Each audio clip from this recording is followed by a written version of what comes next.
नमस्कार. पीबीसी मातृभूमीच्या व्यक्तिविशेष या कार्यक्रमात मी पुन्हा सर्व दर्शकांचे या ठिकाणी सहर्ष स्वागत करतो. मला आज विशेष आनंद होतोय. आज एका वेगळ्या व्यक्तिविशेष यांची ओळख आपण आपल्या प्रेक्षकांना करून देणार आहोत.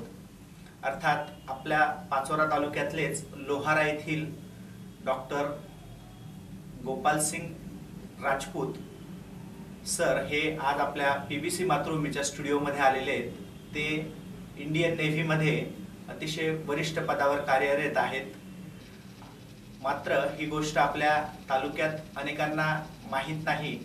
त्यांनी अतिशय कष्टाने ते आज या पदापर्यंत पोहोचलेले आहेत. त्यांचा एकूण जीवन प्रवास आपण आजच्या या मुलाखतीतून जाणून घेणार आहोत. त्यांच्याशी मनमोकळ्या गप्पा आपल्याला करायच्या आहेत. त्यांच्या या मार्गदर्शनातून आपल्या भागातील तरुणांना एक दिशा मिळावी, एक त्यांना उत्साह मिळावा, एक प्रेरणा मिळावी, हा आजच्या या व्यक्तिविशेष मागचा निखळ हेतू आहे. मी सरांचा आपल्या पीबीसी मातृभूमीच्या स्टुडिओमध्ये या ठिकाणी सहर्ष स्वागत करतो. तर आपण आज खूप व्यस्त शेड्यूल असताना सुद्धा आपल्या या स्टुडिओमध्ये आलात, त्याबद्दल आपले खूप खूप आभार. वेलकम.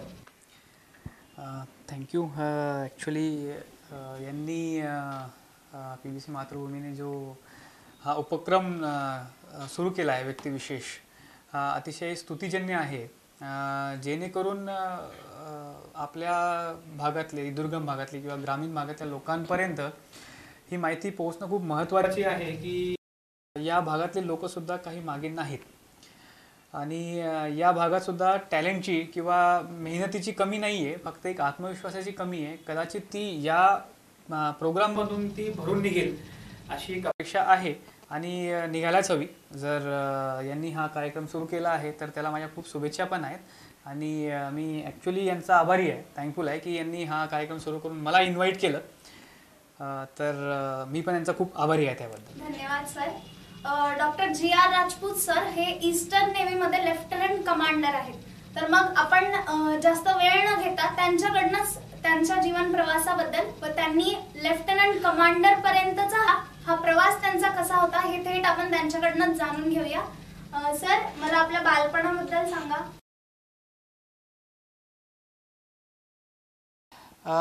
बालपण माझं जे आहे म्हणजे इथं मी ॲक्च्युली आता जे आहे लोहारा गाव आहे तालुका पाचोरामध्ये, तिथं सेटल आहे. 1992मध्ये आम्ही मायग्रेट झालो होतो. ओरिजिनली आमची जी जागा म्हणजे प्लेस आहे ते बुलढाणा जिल्ह्यामध्ये तालुका मोताळा इथं जे म्हाळुंगी गाव आहे तिथे होतं. म्हणजे सिम्पल छोटं गाव, 1000 पॉप्युलेशनचं. आणि मग त्यावेळेस तिथं खूपच परिस्थिती हालाकीची असल्यामुळे आणि तिथं डेव्हलपमेंट नसल्यामुळे माझ्या वडिलांनी असं डिसाईड केलं की आपण कुठेतरी असं जाऊया की जिथं जेणेकरून आपल्याला प्रगती करता येईल. मग त्यांनी आमचे मामाचे गाव जे आहे ते इथे आजोळ आहे, ते आहे कासमपुरा, त्याच्या जवळच एक लोहारा म्हणून बाजारपेठेचं गाव आहे. मग त्यांनी तिथून आम्हाला शिफ्ट केलं आणि 1992मध्ये आम्ही इथं आलो. तर माझं बालपण काही तिकडे काही इकडे असं गेलेलं म्हणजे आहे कदाचित एकंदरीत. आणि सर्व काही माझे शेतकरी असल्यामुळे बॅकग्राऊंड पण शेती आहे, आमच्याकडे शेती आहे, आमच्याकडे पण स्वतःची शेती आहे आणि मामा पण शेतीच करतात. बालपण एकंदरीत शेतीमध्ये, शाळेमध्ये असं गेलेलं आहे. सर, मग तुम्ही तिकडून मायग्रेट होऊन इकडे आला, त्याचा काही म्हणजे काही कारण होतं का विशिष्ट त्यामागे? हां, कारण म्हणजे असं आहे की जो एरिया होता त्यावेळेस 1992मध्ये तर खूपच जास्तच ग्रामीण भाग, डेव्हलपमेंट नाही. म्हणजे तिथं असं होतं की जे रोड ॲक्सेस असतो तो जनरली खडका, तिथं काही डांबरीकरण वगैरे काहीच नाही.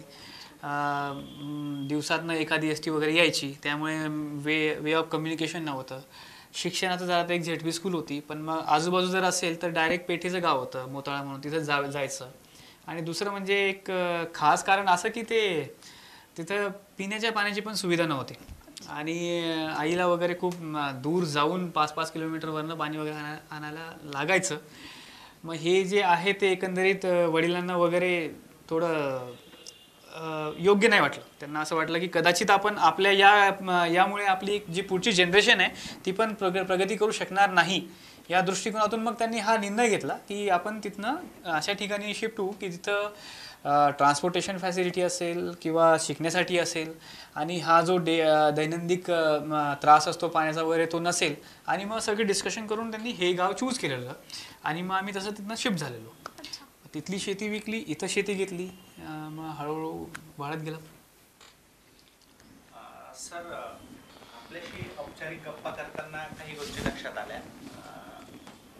वडील हयात असेपर्यंत एक तुमचं आयुष्य एक स्थिर होतं, मात्र वडिलांच्या अकाली जाण्याने तुमच्या संपूर्ण व्यक्तिमत्वावर त्याचा परिणाम झाला.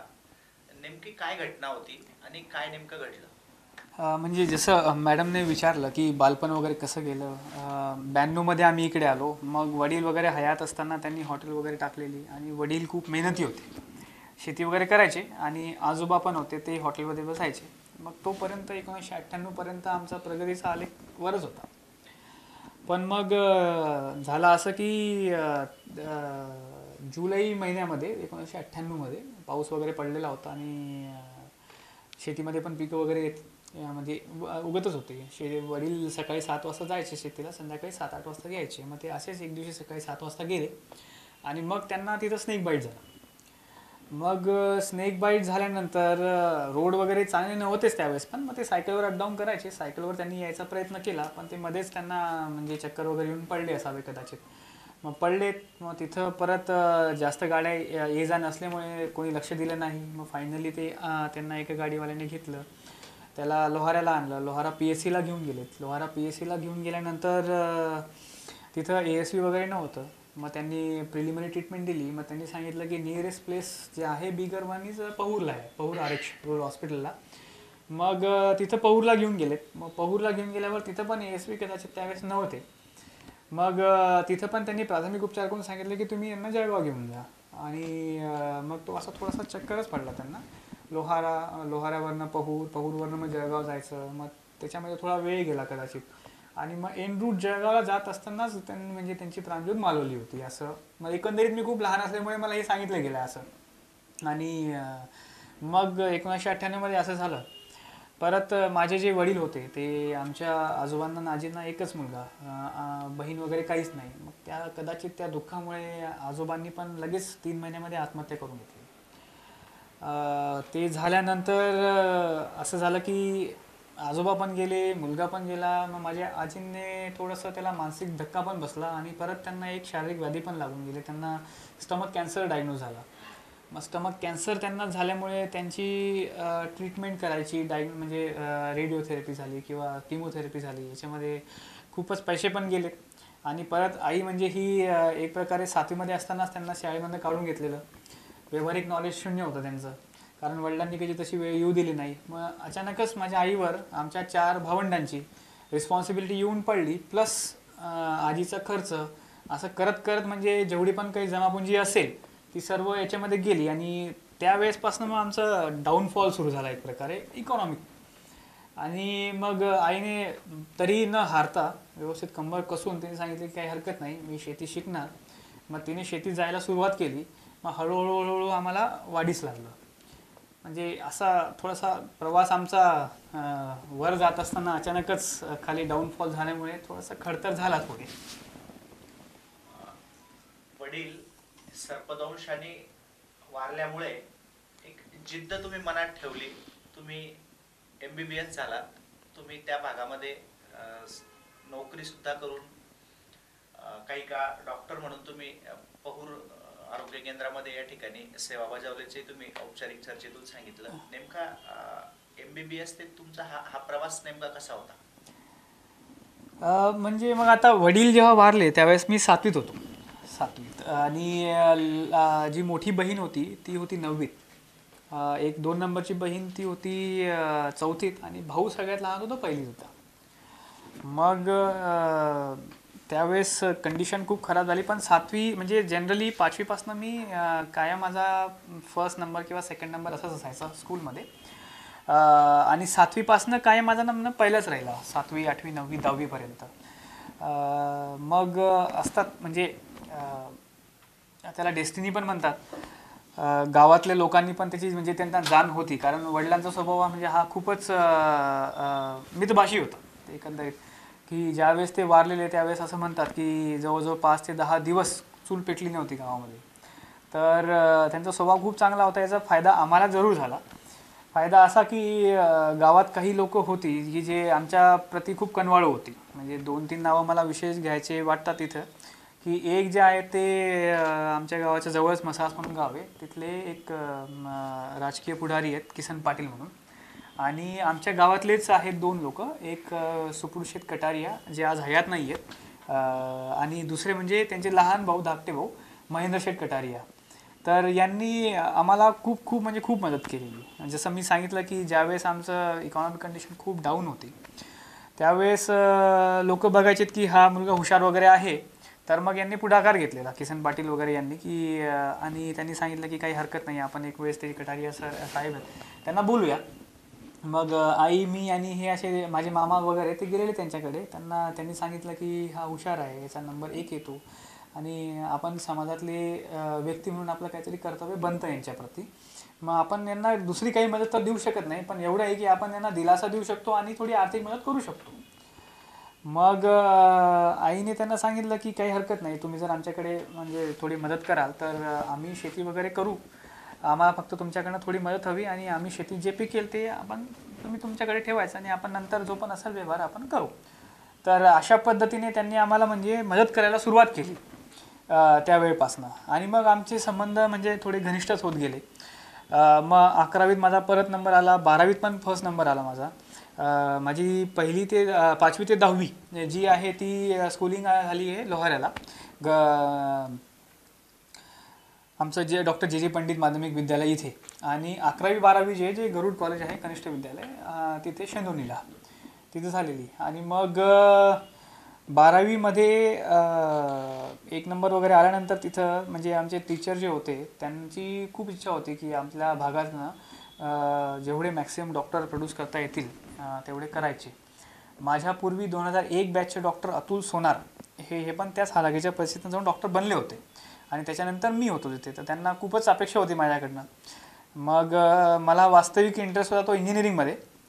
PCMमध्ये मला 98% होते आणि PCB म्हणजे कमी होते 92पर्यंत. मग माझ्या त्यांनीच फॉर्म भरला, त्यांनीच फी भरली आणि त्यांनीच माझे हॉल तिकीट पण काढले, त्यांनीच माझे क्लासेस पण लावून दिले, कारण तेवढी आर्थिक परिस्थिती नव्हती क्लासेसची.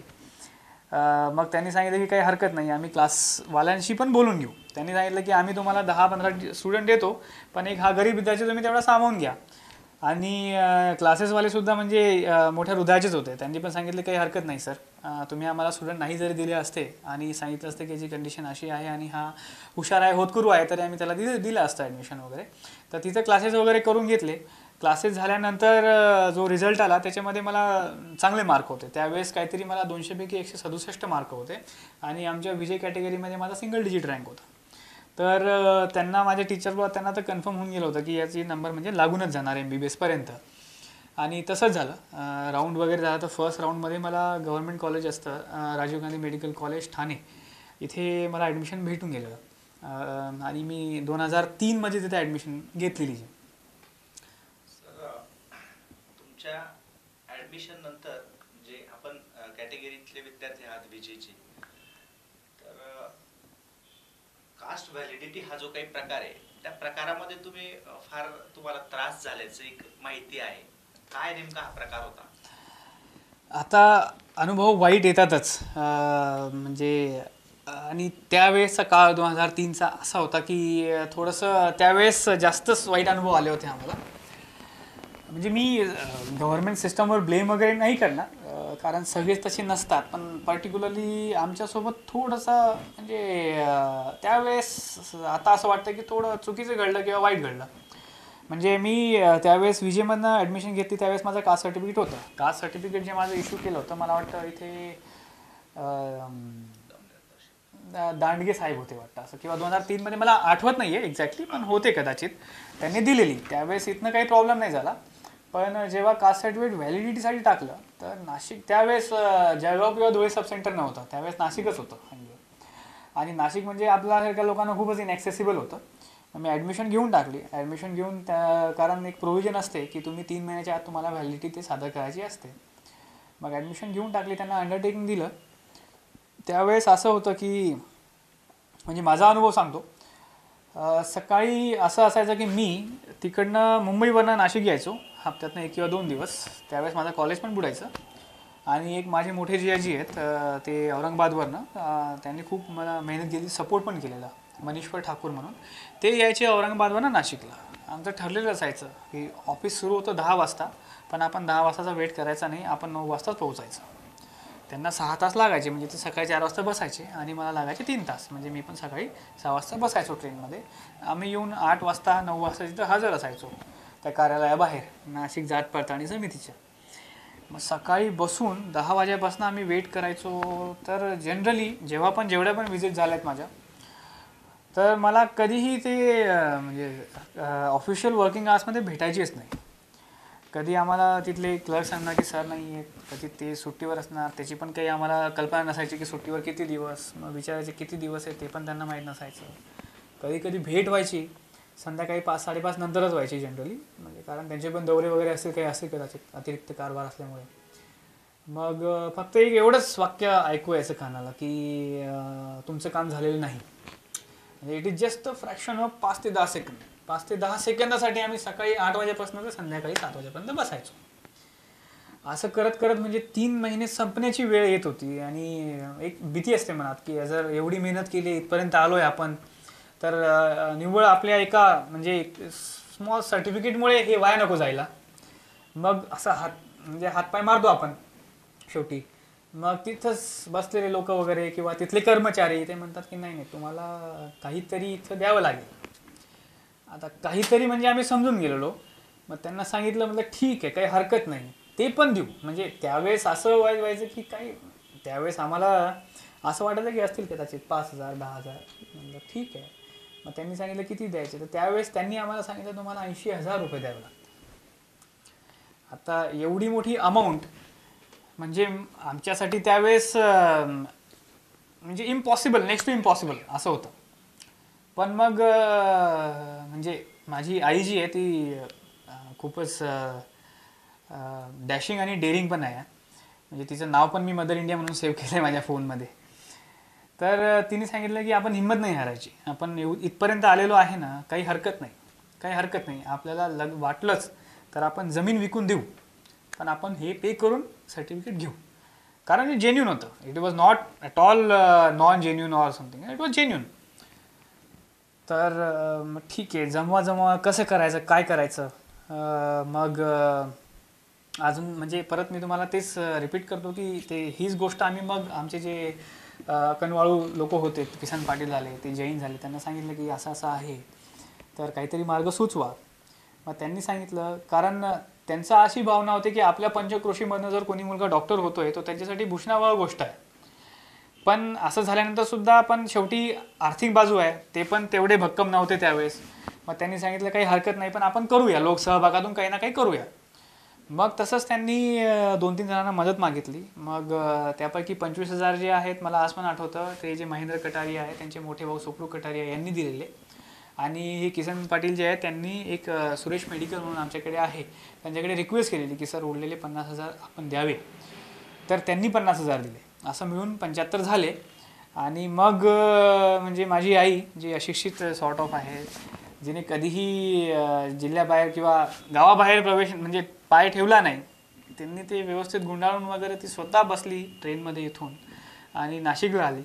नाशिकला ते जे संबंधित होते त्यांना देऊन मग त्याच्या तिसऱ्या दिवशी आम्हाला सर्टिफिकेट भेटलं. तर हा जनरली जो हा अनुभव आहे, म्हणजे मला तरी असं वाटतं की तो कोणाच्याही हिश्श्याला येऊ नये. कारण म्हणजे माझं असं म्हणणं आहे की तुम्ही हा स्तुत्य कार्यक्रम घेतलेला आहे, तर निव्वळ या कागदांमुळे एखाद्याची प्रतिभा किंवा जर वाया जात असेल तर त्याच्यासारखं दुःख आणि त्याच्यासारखं आपण म्हणजे करंटेपणा आपल्या महाराष्ट्रात तरी व्हायला कोणता नसेल असं मला वाटतं.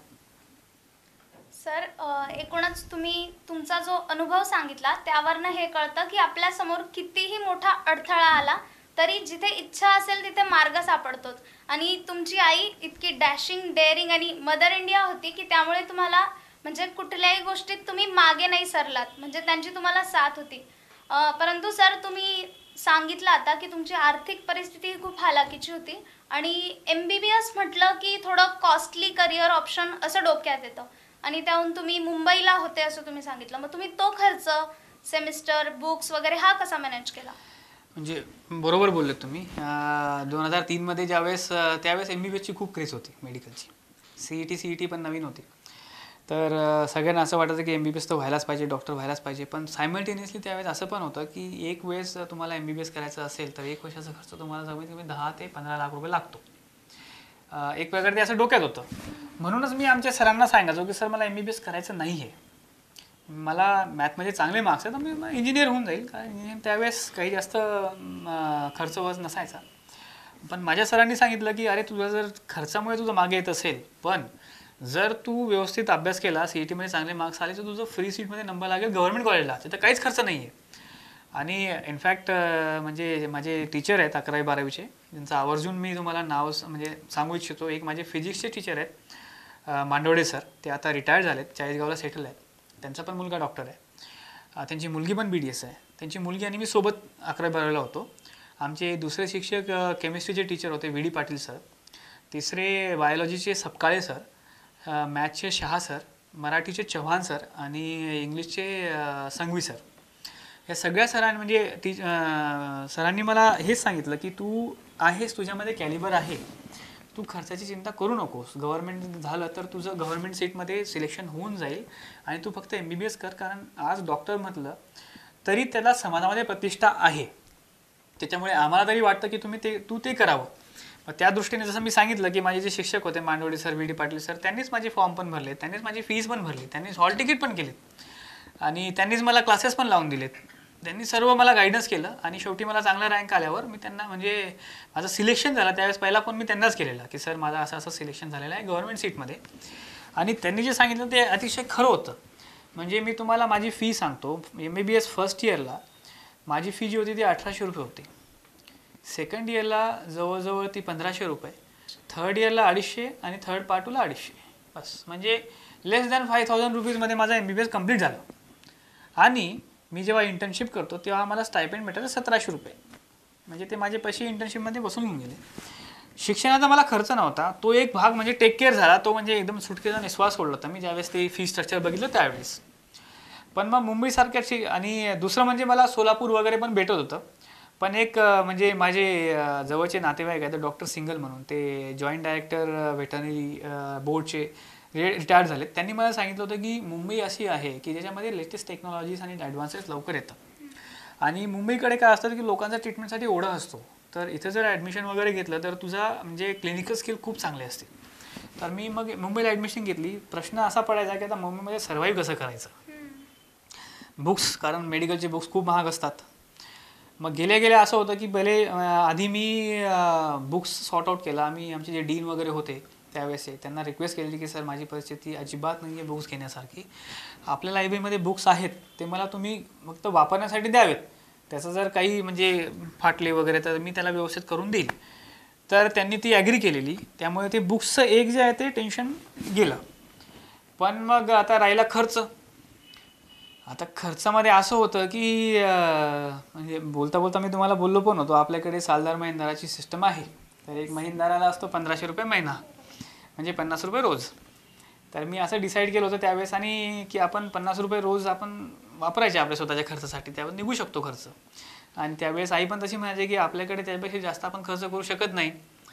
कारण त्यावेळेस मग त्यांनी तो महिंद्रा बंद केलेला, आपण तो पैसा इकडे आपण देऊ शकतो असं सॉर्ट ऑफ ते झालं अरेंजमेंट. म्हटलं ठीक आहे काही हरकत नाही. मग इकडनं तर गेलो.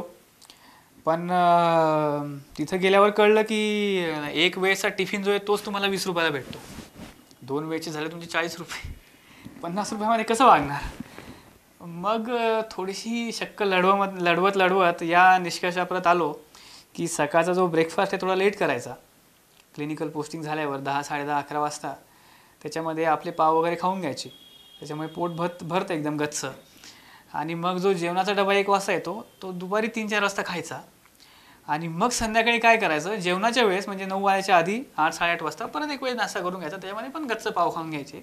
असं करत करत म्हणजे बरोबर 50 रुपयामध्ये गणित बसवलं. असं करत करत निघाले दिवस. पण आता हे 1500 रुपये पण जेव्हा आम्ही घ्यायला यायचो घरी पर महिन्याच्या हिशोबाने, तर आम्ही ते जे आमचे जैन आहेत त्यांच्याकडेच जावं लागायचं पैशांसाठी. तर म्हणजे त्यांनी एक शिकवण मला त्यात दिली. मी जेव्हा पण जायचो पैसे घ्यायला तर ते मला सांगायचे की म्हणजे एक प्रकारे 1-1.5 तास ते मला वेट करायला लावायचे. त्यांचं दुकान वगैरे असायचं, त्याच्यामध्ये मी काम पण करायचो आणि मग ते पैसे द्यायचे. म्हणजे 1.5-2 तास वेट करायला लावायचे. मग नंतर जेव्हा सगळं आटोपलं म्हणजे MBBS वगैरे झालं, मी सर्व्हिसला लागलो, त्यावेळेस ते सांगायचे मला की तुला आठवत असेल ज्यावेळेस तुला पैशांची चणचण असायची, ज्यावेळेस तू पैसे घ्यायला यायचा तर मी तुला वेट करायला लावायचो 1.5-2 तास मुद्दामून. म्हटलं का? मग ते म्हणायची जर तुला वेट करायला लावला नसता तर कदाचित तुला त्या 1,500 रुपयाची किंमत कळली नसती. म्हणजे आपसुकच ते माझ्या मनात बसलं व्यवस्थित की एक कमवायला 10-20 रुपये कमवायला खूप मेहनत लागते आणि मला त्या गोष्टीतनं ही जाणीव झाली की मेहनतीचा पैसा कमवायला खरंच खूप वेळ लागतो आणि तसं तुमच्यामध्ये पेशन्स पण असायला हवं. मग असं करत करत माझं फर्स्ट इयर पास झालो मी. फर्स्ट इयरमध्ये माझा 5वा नंबर आला. आता मुंबई रिजनमध्ये काय एक JRD टाटा आहेत, JRD टाटांच्या नावाने स्कॉलरशिप आहे. त्याच्यामध्ये जवळजवळ तुम्हाला म्हणजे 40,000 ते 45,000 रुपये तुम्हाला स्कॉलरशिप भेटते जर तुम्ही टॉपरमध्ये असाल तर. माझा 5वा रँक होता आणि त्यावेळेस मला 45,000 रुपये भेटलेले. त्यावेळेस मला खूपच आनंद झाला होता. आणि त्यावेळेसचे 45,000 माझ्यासाठी 45 लाखासारखेच होते. मग मी म्हणजे ती स्कॉलरशिप भेटल्या मी आलो घरी, 40,000 रुपये दिले घरी म्हणजे त्या जैनांना की हा 40,000 माझ्याकडनं ठेवा, आमची जो खर्च असेल तो त्यात जमा करा. 5,000 स्वतःसाठी ठेवले आणि परत उड्या मारतच मुंबईला गेलो वापस. असं करत करत माझं म्हणजे शिक्षण MBBS झालं. 1,500 रुपये पर मंथ तो मी ॲडजस्ट करून व्यवस्थित करून घेतला. आणि मग इंटर्नशिपमध्ये काय स्टायपेंड वगैरे सुरू झालं होतं.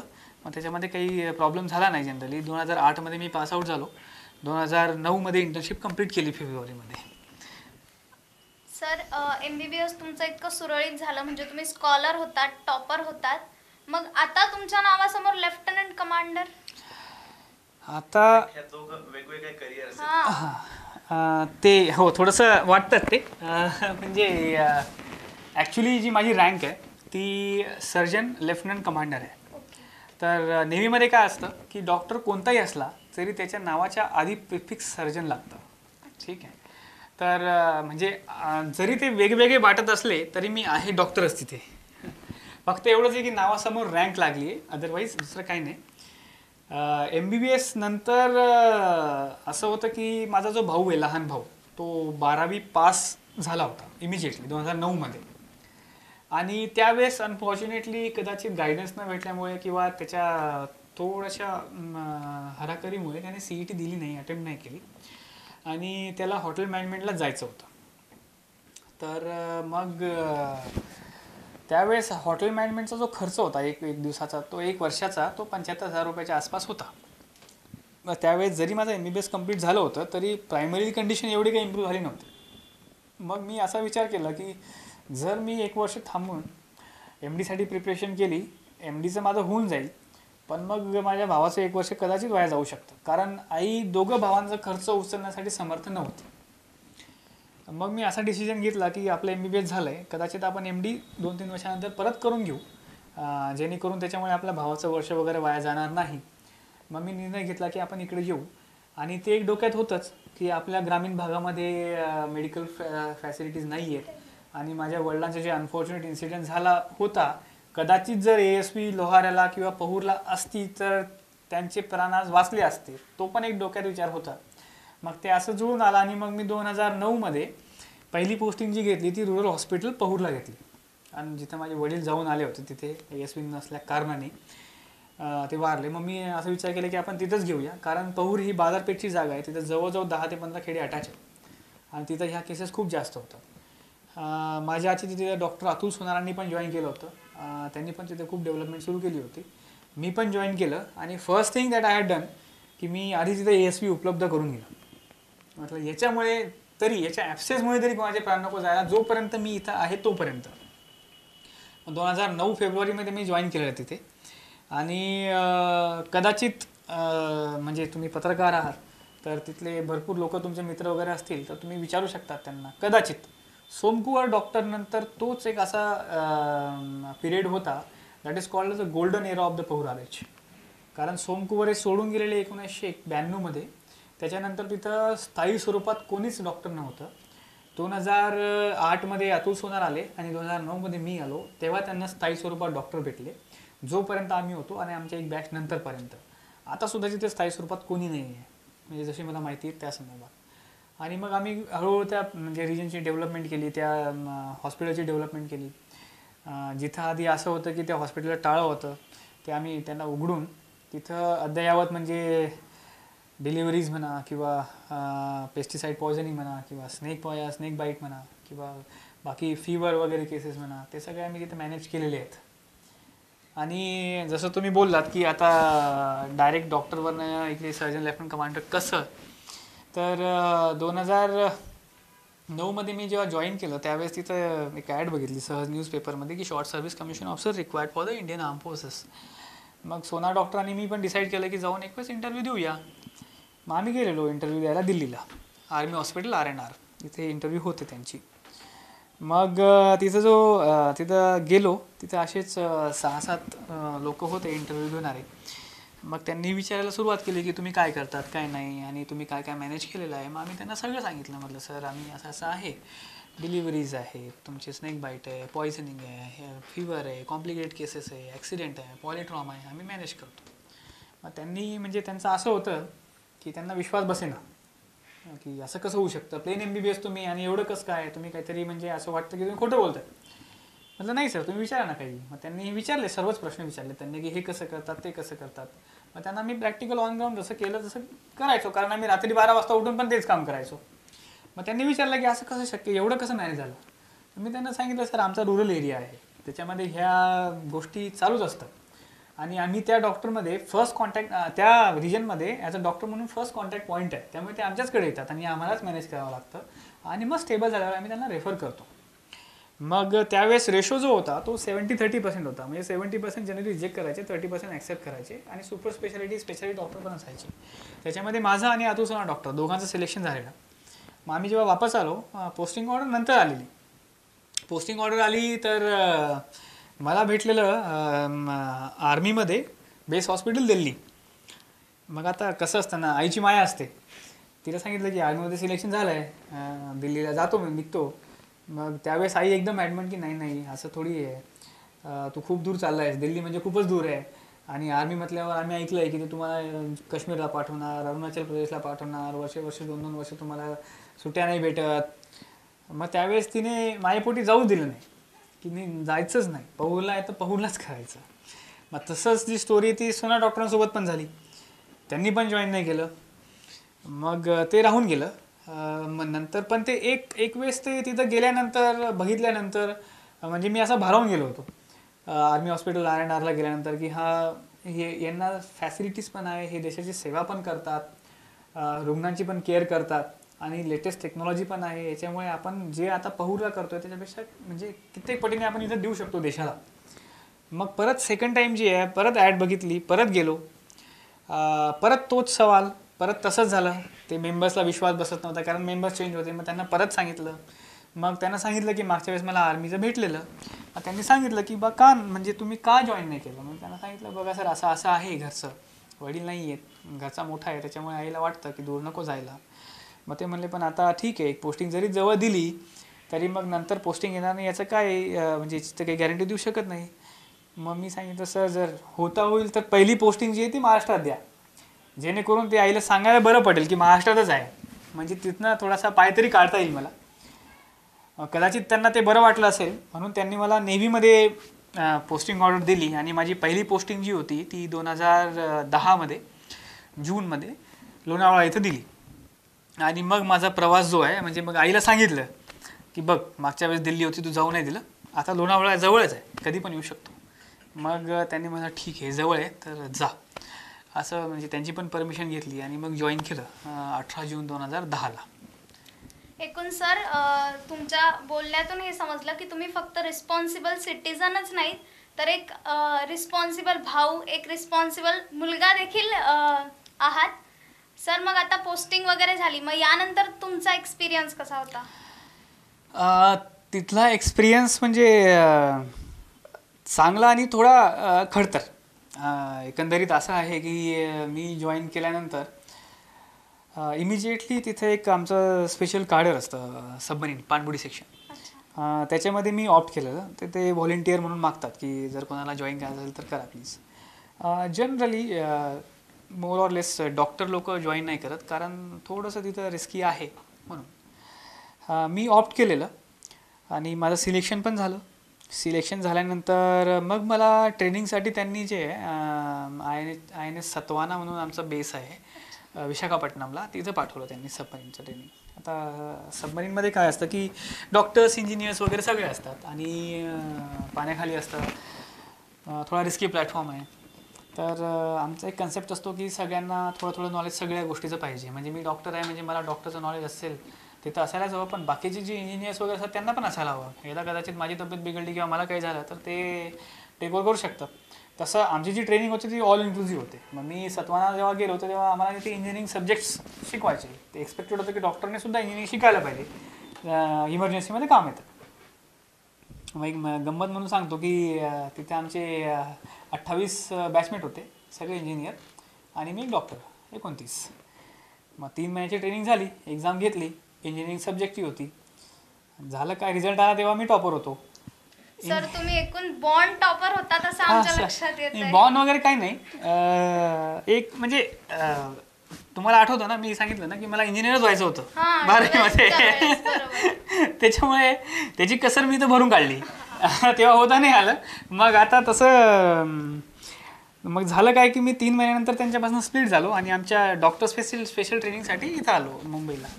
मग आज पण ते मजाकने फोन करतात आणि सांगतात की तू म्हणजे आमचं असं करून टाकलं की शिक्षक वगैरे जे असतात तिथं आम्हाला कायम टॉन्ट मारतात की एक डॉक्टर येतो, इंजिनियर्समध्ये बसतो आणि इंजिनिअरिंग सब्जेक्टमध्ये टॉप करून जातो. तसं झालं. सर आता आपण ही सेवा बजावत असताना नेव्हीमध्ये वेगवेगळ्या देशांमध्ये सुद्धा तुम्हाला जावं लागतं, वेगवेगळ्या कामगिरी तुमच्यावर सोपवलेली असते. याच्या संदर्भातली काही माहिती जी आपण देऊ शकता आमच्या प्रेक्षकांना, ती नेमकी काय असते?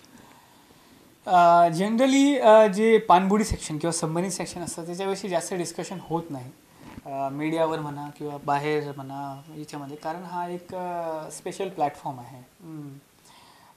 मोर ऑर लेस याच्याविषयी जास्त लोकांना माहिती पण नाही आहे. तर जसं मी सांगितलं की माझं ते ट्रेनिंग झाल्यानंतर 2012मध्ये मला म्हणजे इंडियन नेव्हीने डिसाईड केलं की यांना पाठवूया.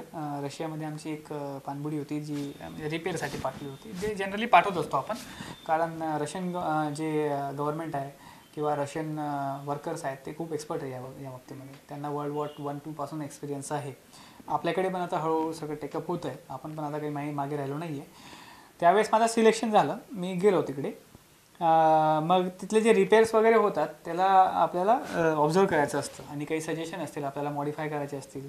जसं मी डॉक्टर होतो तर मी माझ्यानुसार आमचं OT कम डायनिंग हॉल असतो तो मॉडिफाय करून घेतला होता. जी डॉक्टर्स केबिन असते त्याच्यामध्ये जे तुम्ही एक OPD सुरू करतात सबमरीनमध्ये असतानासुद्धा ते मॉडिफाय करून घेतलेलं, तसं त्या संदर्भात गेलेलो. तर तो एक चांगला एक्सपिरियन्स होता. जवळजवळ 8 ते 9 महिने मी तिथं होतो.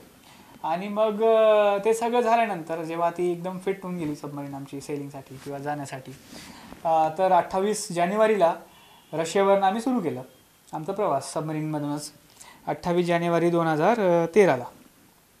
आणि मग तब्बल 3 महिन्यानंतर आम्ही 28 एप्रिल 2013मध्ये आम्ही मुंबईला पोहोचलो. मध्ये म्हणजे आम्ही एक डिप्लोमॅटिक स्टॉप गॅप घेतलेले. फर्स्ट आम्ही ट्रॉम्सो नॉर्वेमध्ये तिथे घेतला 3-4 दिवसासाठी. मग तिथनं निघालो एक ब्रिटनमध्ये घेतला, इंग्लंडमध्ये. थर्ड स्टॉप आम्ही घेतला स्पेनमध्ये आणि 4th स्टॉप घेतला आम्ही जिबुती पोर्ट जे आफ्रिकेला आहे ते. आणि मग तिथनं डायरेक्ट मुंबईला. असं वळसा मारून व्यवस्थित 3 महिन्यानंतर आम्ही पोहोचलो. हे आमचे डिप्लोमॅटिक स्टॉप्स असतात, ते आम्ही इंटरॅक्शन वगैरे करतो तसं. पण तो एक वेगळा अनुभव होता. ठीक आहे. त्याच्यानंतर थोडंसं म्हणजे सर्वच दिवस काही आपलं एकदम हंकी डोरी किंवा ग्रीन नसतात. लाईफमध्ये अप डाऊन वगैरे चालूच असतं. तर अनफॉर्च्युनेट इन्सिडन्स म्हणजे ज्या पाणबुडीला आम्ही घेऊन आलो होतो, तर तुम्ही कदाचित ते न्यूजमध्ये ऐकलं पण असेल, खूप मोठी न्यूज होती ती 2013मध्ये, की at the midnight of 2013 August and 14 August तर एक सबमरीनमध्ये ब्लास्ट झाला होता. खूप मोठी न्यूज पण होती. आणि सिंधुरक्षक हे सबमरीनमध्ये, मी त्याचाच मेडिकल ऑफिसर होतो. फॉर्च्युनेटली असं होतं की मला त्या दिवशी सबमरीनमध्ये जायचं, पण मी कदाचित बाहेर येऊन म्हणजे फोनवर वगैरे बोलल्यामुळे माझे प्राण वाचले 10-12 मिनटामुळे. पण आमचे टीममेट्स 18 जणं त्याच्यामध्ये शहीद झाले होते त्यावेळेस. आणि तो काळ खूपच खडतर होता आयुष्यातला माझा, फिजिकली आणि मेंटलीसुद्धा. कारण 18 लोक तुमचे जे सोबत, म्हणजे तुम्ही रशियामध्ये काम केलं, सोबत तुम्ही आला, तिची टीम फॉर्म झाली, ते तुमचे एका क्षणात दिसेनासे होतात. म्हणजे थोडंसं आम्हाला ते सहन जडच गेलं आम्हाला. आणि इतकं भयंकर होतं ते की अक्षरशः 18पैकी फक्त 5 ते 6 लोकांचे जे चार्ड बॉडी आम्हाला भेटलेल्या, बाकीच्या लोकांचे भेटलेच नाही. म्हणजे ते पण तुम्ही ऐकलंच असेल मीडियामध्ये, त्याच्या DNA ॲनालिसिस वगैरे करून आम्ही ते करायचो. तर एकंदरीत तो काळ थोडासा त्यावेळेस नेव्हीसाठी सुद्धा थोडा खडतर होता आणि माझ्यासाठी तर होताच होता. कारण पर्सनल फ्रंटवर सुद्धा मी माझे 18 मित्र गमावलेत आणि त्यावेळेस थोडा मिसकम्युनिकेशनमुळे माझी एंगेजमेंट पण ब्रेक झाली होती. तो पिरियड थोडा 2013-14चा परत लाईफमध्ये डाऊनसारखा आला. पण मग शेवटी जसं मॅडम बोलल्यात ना की कायम आपण लढत राहायला पाहिजे, प्रयत्नांची शर्थ करत राहायला पाहिजे, तर सक्सेस तुम्हाला भेटणारच. मग त्या दृष्टीनेच मी प्रवास चालू ठेवला. मग ते झाल्यानंतर म्हणजे 2016मध्ये मी आमची इन सर्व्हिस CET असते ना, ती दिली, PGCET. त्याच्यामध्ये माझा 9th रँक होता ऑल ओव्हर इंडिया. आणि मग मी चूज केलं की आपण एक प्रकार स्किन हा विषय घ्यावा पोस्ट ग्रॅज्युएशनमध्ये. त्याच्यामध्ये पण मला तिथले जे शिक्षक होते त्यांनी खूप मदत केली, खूप गाईड केलं. कदाचित त्यांच्यामुळेच मी स्किन घेतलं. नाहीतर माझा कल परत जसा 12वीमध्ये इंजिनिअरिंगकडे होता, तसा यावेळेस पण MD मेडिसिन किंवा MS ऑर्थोकडे होता. मग त्यावेळेस परत त्यांनी शिक्षकांनी मला थोडं समजवलं आणि सांगितलं की नको, ते नको घेऊस, हे घे, हे चांगलं पण आहे आणि थोडी लाईफ पण थोडी शांत असेल. कारण सबमरीनमध्ये तू 6 वर्षे घालवलेत, धकाधकीचं आयुष्य जगलायस, तर थोडंसं आता शांत लाईफ जग. मग त्यांच्या सल्ल्यानुसार मी स्किन घेतलं आणि आय डिडंट रिग्रेटेड इट. आणि मला ते आवडायला पण लागलं. सर, तुमच्या करिअरच्या प्रत्येक स्टेपवर तुम्हाला तुमचे टीचर्स जे होते त्यांनी खूप मोलाचे सल्ले दिलेत आणि तुम्ही ते यूजही केलेत तुमच्या लाईफमध्ये. म्हणजे तुम्ही एकूण टीचर्सबद्दल तुम्ही काय विचार करता? टीचर्स म्हणजे 2 गोष्टी मी सांगतो तुम्हाला. एक म्हणजे जो देव असतो, देवाचं लिव्हिंग स्वरूप जर पृथ्वीवर असेल तर 2च लोक असतात, एक तर तुमचं पॅरेंट आणि टीचर. ठीक आहे. तर ही माझी भावना आहे टीचरसाठी. एक तर पॅरेंट्स की जे तुम्हाला बरं वाईट वगैरे शिकवतात किंवा तुमच्या सुखदुःखामध्ये साथ देतात, आणि दुसरे टीचर्स. कारण तुम्ही पॅरेंट्ससोबत कमी वेळ आणि टीचरसोबत जास्त वेळ असतात. कारण सकाळी 6 ते 10 तुम्ही उठल्यावर पॅरेंट्ससोबत असतात, पण 10 ते 5 तुम्ही टीचरसोबत असतात आणि बाकी उरलेला वेळ म्हणजे मित्रांसोबत वगैरे. त्यामुळे जे शिक्षक आहेत त्यांचं जे माझ्या आयुष्यात म्हणजे स्थान आहे ते सर्वोच्च स्थान आहे. माझी आई आणि टीचर दोघी एकसोबत.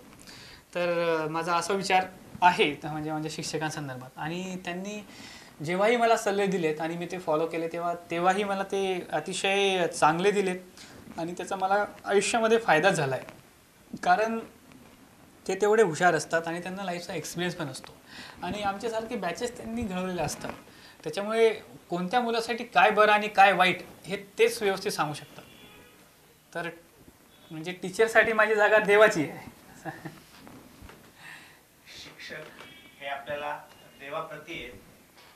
देवाचं जिथं जागतं स्वरूप हे शिक्षकांमध्ये आपण पाहतो. अशी एक शिक्षकांप्रती ऋणाची भावना सरांनी या ठिकाणी व्यक्त केलेली आहे.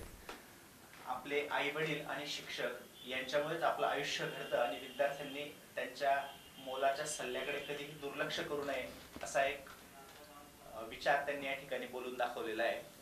सर, आता आपण मगाशी आपल्या बोलण्यातून उल्लेख आला की तुमचं एंगेजमेंट ब्रेक झाली होती. आता तुमचं आयुष्य कसं आहे? तुम्ही अच्छा, जसं सांगितलं मी ते लाईफमध्ये अप्स अँड डाऊन चालू असतात. आता म्हणजे जे माझे मिसेस आहेत त्यांचं नाव डॉक्टर सीमा राजपूत आहेत. ती पण डॉक्टर आहे आणि त्यांनी BAMS केलं आहे आणि BAMS केल्यानंतर इनफॅक्ट आमच्या लग्नानंतर मी तिला प्रोत्साहित केलं की फक्त ग्रॅज्युएशनवर तू थांबू नकोस, अभ्यास कर, म्हणजे मी तुला मानसिक सपोर्ट देईल.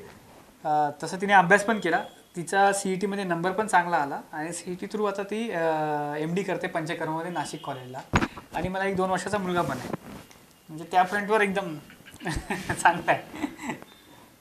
सर, आपल्या या चर्चेमध्ये तुमच्या आईंचा उल्लेख आला, आपल्या शिक्षकांचा उल्लेख आला, परंतु आपण सुरुवातीला सांगितलं की तुम्ही 4 बहीण भावंड होते. तर त्यांचं आज नेमकं काय आहे? बरं झालं तुम्ही तो विषय काढला. तर जसं मी बोललो ना की माझी आई जी आहे ती एकदमच मदर इंडिया टाईप आहे. तर माझी जी मोठी ताई आहे तिच्या घरचे जे आहेत ते आज कॉन्ट्रॅक्टर आहेत. त्यांच्याकडे ते अर्थ मुव्हिंग मशीन्स वगैरे आहेत, ते औरंगाबादला सेटल आहेत. पण तिची पण जिद्द एवढी होती की तिने लग्न झाल्यानंतर तिला 2 मुलं झाली. 2 मुलं झाल्यानंतर तिने अभ्यास केला, ग्रॅज्युएशन कंप्लीट केलं, मग IBPSची एक्झाम दिली आणि ती बँकेत सिलेक्ट झाली. हां, आणि तिला ऑफिसर कार्डर भेटलं होतं बँकेमध्ये पण मग तिने विचार केला की जर ऑफिसर कार्डर भेटलं तर बँकेत काहीतरी रूल्स रेग्युलेशन आहेत की तुम्हाला एक पोस्टिंग जी आहे ती आउट ऑफ स्टेट काढावी लागते. मग त्या याच्यामुळे तिने विचार केला की आपले मुलं वगैरे आहेत त्याला सोडून आपण जाऊ शकत नाही. मग तिने क्लेरिकल कार्डरमध्ये घेऊन घेतलं आणि तिला पहिली पोस्टिंग सिल्लोडला भेटली होती. थोडे दिवस अपडाऊन केली, आता पोस्टिंग भेटली औरंगाबादला. ती एक सेटल आहे. एक दुसरा नंबर मी इथं आहे. 3rd नंबर जी आहे माझी ताई आहे, जे अर्चना म्हणून, तिचं पण BSc झालं आहे. सॉरी, नॉट BSc, MA झालं तिचं, MA आणि स्पेशल इंग्लिश. आणि तिच्या जे घरचे आहेत ते आपल्या जळगाव जिल्हा परिषदेला महिला व बालविकास अधिकारी आहेत, डॉक्टर विजय परदेशी, मिस्टर विजय परदेशी म्हणून, म्हणजे ते पण क्लासमॅन आहेत. आणि भाऊ जो आहे तो सुरुवातीला त्याचं थोडं कोर्स करेक्शन करावं लागलं आम्हाला. त्याचं हॉटेल मॅनेजमेंटमध्ये डिग्री झाली, मग नंतर त्याने MPSCसाठी प्रिपरेशन केली, MPSC UPSC करत राहिला. पण सायमल्टेनियसली त्याने बँकिंगच्या पण एक्झाम दिल्या आणि बँकिंगमध्ये सिलेक्शन झालं त्याचं. आता तो असिस्टंट मॅनेजर आहे IDBI बँकेत पहूरमध्ये. म्हणजे माझ्या आईने 4ही भावंडांना व्यवस्थित सेटल करून दिलं आहे. कोणालाही म्हणजे असं की तो सेटल नाही आहे किंवा शेती करायला लावला किंवा त्याची इकॉनॉमिक कंडिशन डाऊन असेल तसं होऊ नाही दिलं. म्हणजे असातला भाग नाही की शेती वाईट आहे, शेती खूप चांगली आहे, मला पण आवडते. कारण मी रिटायरमेंट झाल्यानंतर मी इकडंच येऊन सेटल होऊन शेती करणार आहे, ठीक आहे. पण तिची एक भावना होती की सगळ्यांनी सेटल व्हावं, नोकरी करावी. निसर्ग येतो जातो, कदाचित पाऊस पडतो नाही पडत, त्याच्यामुळे शेतकऱ्यांच्या विवंचना तिने बघितल्या आहेत. म्हणून तिचा असा विचार होता की आपण त्यांना सेटल करून टाकू. तर असं आहे. सर, आपण रुरल भागातून आले, आपली ही आर्थिक परिस्थिती हालाकीची होती आणि आपला रुरल भाग आहे आणि इथे जवळजवळ अनेक लोक असे आहेत की ज्यांची आर्थिक परिस्थिती हालाकीचीच असते. मग अनेक तरुण असतात जे घराची जिम्मेदारी वगैरे असते आणि या जबाबदारीमुळे ते शिक्षण सोडतात, कामाला लागतात. मग अशी तरुण ज्यांना काहीतरी करायची इच्छा आहे परंतु ते त्यांच्या परिस्थितीमुळे, आर्थिक परिस्थितीमुळे करू नाही शकत आहेत, त्यांना आपण काय संदेश देऊ इच्छिता? जसं तुम्ही बोललेत मॅडम की आपण ग्रामीण भागातले आहेत. ऑब्व्हियसली ग्रामीण भागात जवळजवळ 90% लोकांची जी आर्थिक परिस्थिती डबघाईच असते. कारण शेती आहे आणि परत निसर्ग आहे. कधी माल होतो नाही होत, माल झाला तरी त्याला भाव भेटतो नाही भेटतो, तर हे चालूच असणार, ठीक आहे. पण आर्थिक परिस्थिती नाही आहे त्याच्यामुळे माझी प्रगती नाही होणार, हा जो समज आहे तो मीच म्हणेल हा गैरसमज आहे. करणाऱ्याला आर्थिक परिस्थिती कधीही त्याचा असा ऑब्स्टॅकल किंवा अडसर वाटत नाही. तर माझा एकच संदेश आहे, आपल्याकडचे जे मुलं आहेत ते हुशार आहेत आणि मेहनती पण आहेत. दोघी असताना सुद्धा फक्त केवळ एक गोष्ट आहे की त्यांच्यामध्ये आत्मविश्वास नाही आहे, आत्मविश्वासाची कमतरता असते. त्यांना काय वाटतं की त्याचाच पॅरलली जर कोणी शहरातला मुलगा असेल तर त्याला जास्त फॅसिलिटीज आहेत किंवा क्लासेस आहेत किंवा त्याला फिजिकल फिटनेस ट्रेनिंग आहे, त्याच्यामुळे तो सुपिरियर आहे आणि मी इन्फेरियर आहे, असातला काहीही भाग नाही. इनफॅक्ट मी तर म्हणेल की आपल्याकडची मुलं 1 पॉईंट सरस असतात बाकीच्या मुलांपेक्षा, कारण ते सोशिक असतात आणि मिळेल त्या परिस्थितीत त्यांची काम करण्याची इच्छा असते आणि ते टॅलेंटेड पण असतात.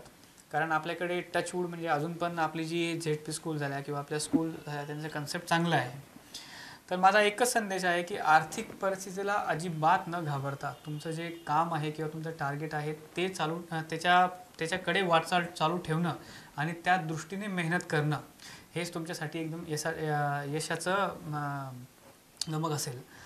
आणि राहिली गोष्ट आर्थिक परिस्थितीची, तर आता जसे तुम्ही आहात, PCB मातृभूमी आहे, इलेक्ट्रॉनिक मीडिया आहे, ते इतके ॲक्टिव्ह आहेत की अशा मुलांना आणि समाजात पण भरपूर लोक आहेत की ते या मुलांना सपोर्ट करू शकतात. ठीक आहे, त्यांना जोडून देण्याचं काम तुम्ही एक प्रकारे करू शकता. ठीक आहे, जर त्यांना तुमच्यासारख्या लोकांची साथ मिळाली तर ते 2 एंड जोडून आणतील. इकडे टॅलेंट आणि मेहनत आहे आणि इकडे मदत करणारा आहे आणि जोडण्यामध्ये तुम्ही मी सांगितलं फेविकॉलचं काम करू शकता मध्ये. माझा एकच संदेश आहे, आर्थिक परिस्थितीला अजिबात न घाबरता, अजिबात न घाबरता त्यांनी आपली मेहनत चालू ठेवावी. त्यांना यश नक्की मिळेल, नक्की म्हणजे नक्की मिळेल. सर, या मुलाखतीच्या शेवटाकडे जाताना पाचोरा तालुक्याच्या 2 दुर्दैवी घटना घडल्या ज्या आर्म फोर्सेसशी रिलेटेड होत्या, रिक्रुटमेंटशी रिलेटेड आहेत. त्या घटनांचा मी या ठिकाणी उल्लेख करतो. आत्ता गेल्या आठवड्यामध्येच एक CRPFचे एक जवान आहेत, ते आता पाचोरा पोलिसांकडे अटकेत आहेत. त्यांनी नगरदेवळा आणि इतर परिसरातल्या काही तरुणांकडून, सुमारे 22 तरुणांकडून 60 लाख रुपये गोळा करून त्यांना सैन्य दलामध्ये नोकरीचं आमिष दाखवलं होतं. परंतु ते अतिशय कष्टकरी मुलं होते. त्यांचे लाखो रुपये त्यांनी या ठिकाणी घेतल्याचं पोलीस तपासात समोर आलेलं आहे. तर अशा आर्म फोर्सेसमध्ये निश्चितपणे असे प्रकार होत नाहीत, पैसे घेऊन नोकरीला लावणे वगैरे. तुम्ही अशा या तरुणांना काय संदेश द्याल या मुलाखतीच्या माध्यमातून?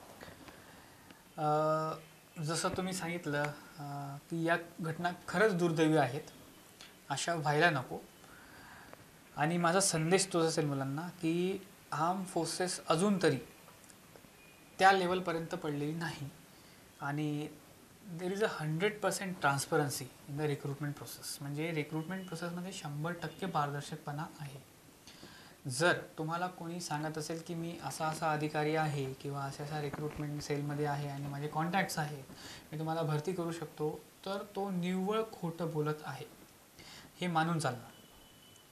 कारण मी स्वतः मेडिकल ऑफिसर असल्यामुळे रिक्रुटमेंट रॅलीला वगैरे जातो, तिथं पण लोक असे प्रकार करतात की मी त्या डॉक्टरांना बघतो, तुमचं मेडिकल करून देतो, असं करतो. तसा काहीही प्रकार नाही. तर माझा एकच संदेश असेल की तरुणांनी या भूलथापांना अजिबात बळी पडू नये आणि आपला आईवडिलांचा कष्टाचा आणि मेहनतचा पैसा या लोकांच्या हातात देऊ नये. कारण आर्म फोर्सेस म्हणा किंवा पॅरामिलिटरी फोर्सेस म्हणा, त्याच्यामध्ये रिक्रुटमेंट रिलेटेड घोटाळे होत नाहीत. त्यांचे नाहीत. मॅक्सिमम एक्झाम त्या ऑनलाईन होतात. काही एक्झाम ऑनलाईन नसतील तरी त्या झोन वाईज चेंज होतात. ठीक आहे, त्याच्यामध्ये जसं तुम्ही सांगितलं की माझे कॉन्टॅक्ट्स वगैरे आहेत, तसं काहीही नसतं. तर कृपा करून म्हणजे माझा तरुणांना संदेश आहे की त्या भूलथापांना अजिबात बळी पडू नये. आणि म्हणजे याच्या एक स्टेप फर्दर, जर असं कोणी तुम्हाला आमिष दाखवत असेल तर त्याची डिटेल्स घ्या आणि ती डिटेल्स पोलिसांमध्ये द्या, जेणेकरून जो सपोज माझा संदेश तुमच्यापर्यंत पोहोचला आहे पण ज्याच्याकडे पोहोचला नसेल, कदाचित तो या जाळ्यात तरी ओढला जाणार नाही. तर तुम्ही एक स्टेप फर्दर जाऊन त्याला तरी मदत करू शकतात. पण अजिबात या प्रकारामध्ये फसू नका, असंच माझं मत आहे. तरुणांनी सैन्य भरती किंवा इतर कोणत्याही भरतीमध्ये अशा भूलथापांना बळी न पडता आपल्या स्वतःच्या मेहनतीवर विश्वास ठेवत प्रयत्न करायला हवेत. आणि असे जे कोणी दलाल असतील या प्रक्रियेमधले, या दलालांना पोलिसांच्या स्वाधीन करून इतरांना या नुकसानीपासून वाचवलं पाहिजे, असा एक मोलाचा सल्ला या ठिकाणी सरांनी दिलेला आहे. आजच्या या व्यक्तिविशेषमध्ये सरांनी त्यांचा एकूणच जीवन प्रवास या ठिकाणी उलगडलेला आहे. मी आशा करतो की आपल्या दर्शकांना जे जे तरुण सरांची ही मुलाखत पाहतील त्यांना निश्चित ती प्रेरणादायी असेल आणि त्यातून एक चांगली प्रेरणा घेऊन ते आपल्या आयुष्याला एक वेगळी दिशा देण्याचं, प्रगतीच्या शिखरावर नेण्याचं एक कार्य करतील, आम्हाला देखील सरांची मुलाखत घेताना या ठिकाणी अतिशय आनंद झाला. सर, आपण वर्षभराच्या गॅप नंतर परिवाराला वेळ देण्यासाठी काही दिवसांची सुट्टी घेऊन या ठिकाणी आपल्या मूळ गावी आला होता. त्यातला एक अमूल्य वेळ आपण आमच्यासाठी या ठिकाणी राखीव केला. त्याबद्दल आम्ही सर्व आपले अतिशय ऋणी आहोत आणि आपल्याला पुढच्या आयुष्यासाठी आणि पुढच्या आपल्या कारकिर्दीसाठी आम्ही खूप साऱ्या शुभेच्छा देतो. पुनश्च आपण आल्याबद्दल आपले आभार व्यक्त करतो आणि आजच्या व्यक्तिविशेषमध्ये इथेच थांबतो. पुन्हा भेटूया नवीन एका व्यक्तिविशेषसह. तोपर्यंत पाहत रहा BBC मातृभूमी, आपली माणसं, आपलं चॅनल.